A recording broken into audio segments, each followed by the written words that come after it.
हे पितरांनो तुम्हाला नमस्कार करतो. ओम श्री गणेश देवताय नमः. ओम श्री कुळ देवताय नमः. ओम श्री गुरुदेवताय नमः. ओम सर्व श्री इष्टदेवताय नमः. शिवशरणात मित्रांनो, मी कडाप्पा परत एकदा आपल्या समोर आज आहे. माझ्या धर्मकरम चॅनलमध्ये आपले सहर्ष स्वागत करीत आहे. मित्रांनो, पंचांगाचे आता आपल्या समोर सादर करतो.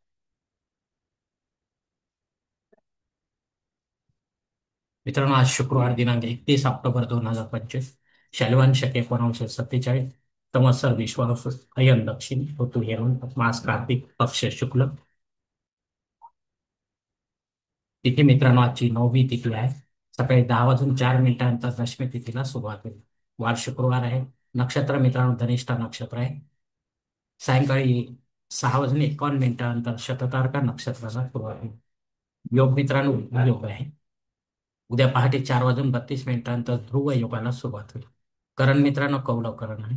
सकाळी 10 वाजून 4 मिनिटांनंतर तैतिल करण्याला सुरुवात होईल आणि रात्री 9 वाजून 44 मिनिटांनंतर गरज करण्याला सुरुवात होईल. मित्रांनो, प्रमुख ग्रहांची राशी स्थिती पहाटे 5:30 वाजता अशी असणार आहे. सूर्य तुळ राशीत असेल, चंद्र मकर राशीत, गुरु कर्क राशीत आणि शनिदेव मीन राशीत असणार आहे. मित्रांनो, सध्या चंद्र राशीनुसार कुंभ, मीन व मेष या 3 राशींना साडेसाती सुरू आहे. या राशींच्या जातकांना ही साडेसाती कशी जाणार, शुभ का अशुभ, आपल्याला आपल्या कुंडलीच्या माध्यमातून ज्योतिषी सांगू शकतील. त्यांच्याशी आपल्याला संपर्क करावा लागेल. मित्रांनो, जर अशुभ शनी असेल तरच आपल्याला धार्मिक सेवा शनीच्या बाबतीत करणे गरजेचे आहे, अन्यथा नाही. मित्रांनो, मुंबई भागातील सूर्योदयास्त याप्रमाणे: सूर्योदय सकाळी 6 वाजून 40 मिनिटांनी, तर सूर्यास्त सायंकाळी 6 वाजून 5 मिनिटांनी असणार आहे. मित्रांनो, गोचर ग्रहांची सद्यस्थिती सुद्धा जाणून घेऊया. असंगत ग्रहांमध्ये सध्या कोणताही ग्रह असंगत नाही. वक्री ग्रहांमध्ये सध्या शनी हा वक्री झालेला आहे. 13 जुलै पासून तो 28 नोव्हेंबर पर्यंत वक्रीच असणार आहे. तर असा वक्री शनी आपल्याला काय फळ देणार आहे हे देखील आपल्या जन्मकुंडलीच्या माध्यमातून ज्योतिषी समजावून सांगू शकतील. मित्रांनो, आता या पंचांगाच्या आधारे आपण आजच्या पूजेसाठी लागणारा संकल्प सोडणार आहोत.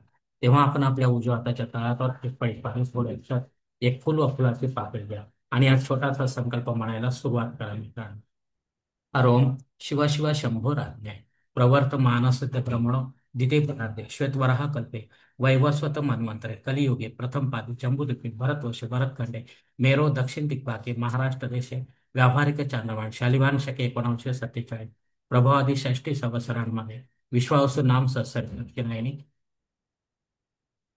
हेमंत ऋतू कार्तिक मासे शुक्ल पक्षे भृगु वासरे धनिष्ठा नक्षत्रे वृद्धी योगे कौलव करणे नवमी शुभतिथो वीरगोत्रात उत्पन्न में कड़प्पा मोह पास्त ज्वलित अक्षय द्वारा श्री पार्वती पति परमेश्वर प्रीत्यर्थ विधिवत पंचोपचार नित्य देवपूजा एवं इष्टलिंग पूजा करिष्ये. मित्रांनो, याच ठिकाणी हा संकल्प संपतो तेव्हा आपण आपल्या उजव्या हाताच्या तळावरील संकल्पाचे पाणी समोरच्या तांबणात सोडून द्या. मित्रांनो, या संकल्पाची वेळ मर्यादा सकाळी 10 वाजून 4 मिनिटांपर्यंत आहे.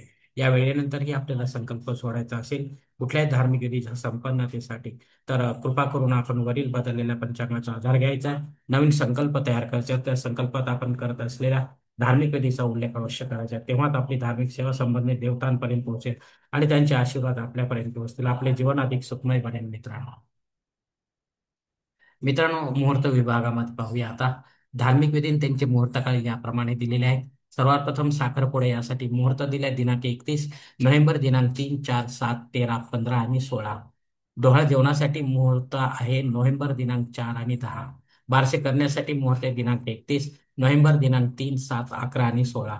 जावळ काढण्यासाठी मुहूर्त आहे दिनांक 31 नोव्हेंबर, दिनांक 10 आणि 16.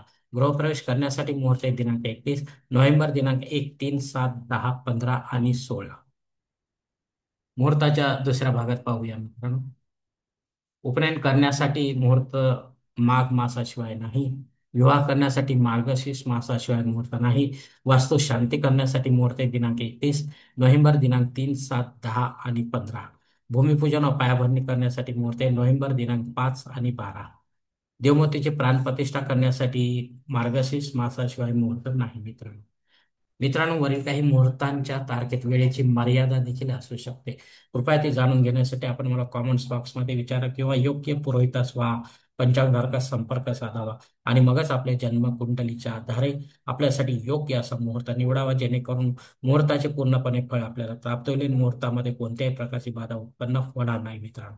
आणि असा मुहूर्त जर आपल्याला मिळत नसेल तर मग मात्र आपण स्वतःहून किंवा पंडिताच्या माध्यमातून यापेक्षा नव्याने काही वेगळा मुहूर्त निर्माण करण्याचा प्रयत्न करू नका. कारण मुळात तो मुहूर्त मुहूर्तच नसल्यामुळे त्याचा आपल्याला काही उपयोग होणार नाही मित्रांनो. मित्रांनो, पंचांगातील इतर काही महत्वाची जी माहिती आहे ती आता आपण पाहणार आहोत. पंचांग शुद्धी मित्रांनो सकाळी 10 वाजून 4 मिनिटांपर्यंतच आहे, त्यानंतर नाही. जर आपल्याला काही शुभ कार्य करायचे असेल तर आपण यावेळी करू शकता, मुहूर्ताचे कार्य सोडून मित्रांनो.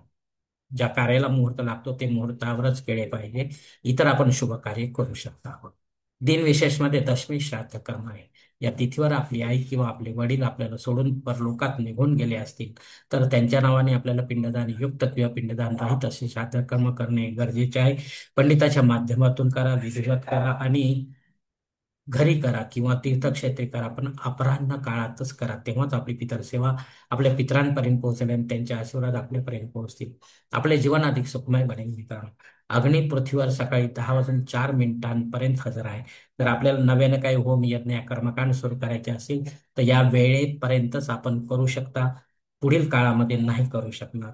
आणि जे सुरू कराल नवीन काही यज्ञ या कर्मकांड तर ते शेवटपर्यंत न्यायला हवे. मध्येच जर बंद पडतील तर त्याचा दोष देखील आपल्याला लागू शकतो. राहू काळ सकाळी 10, 10:30 ते 12 वाजेपर्यंत आहे. या 1.5 तासाच्या काळामध्ये राहू अत्यंत प्रभावी असल्यामुळे तो आपल्या कामांना बिघडवणार मित्र. त्यामुळे आपण विशेष किंवा महत्वाची कामे या काळात करू नका. इतर वेळेत करा, जेणेकरून त्यात आपल्याला यशाची प्राप्ती होऊ शकते मित्रांनो. धन्यवाद मित्रांनो. आजचा हा पंचांगा संबंधीचा व्हिडिओ मी याच ठिकाणी संपत आहे. आपण जर माझ्या मताशी सहमत असाल तर कृपया माझे धर्म करम चॅनल सबस्क्राईब करा, लाईक करा, आपले कुटुंब व मित्रपरिवार असं शेअर करा. तसेच कॉमेंट्स बॉक्समध्ये आपले मत अवश्य नोंदवा आणि माझा पुढील व्हिडिओ आपल्यापर्यंत पोहोचण्यासाठी बेल बटन अवश्य दाबा. धन्यवाद मित्रांनो. पुढील भेटीपर्यंत आपण खुश राहा, आनंदी राहा, प्रसन्न राहा. हरिओम शिवशंभू महादेव.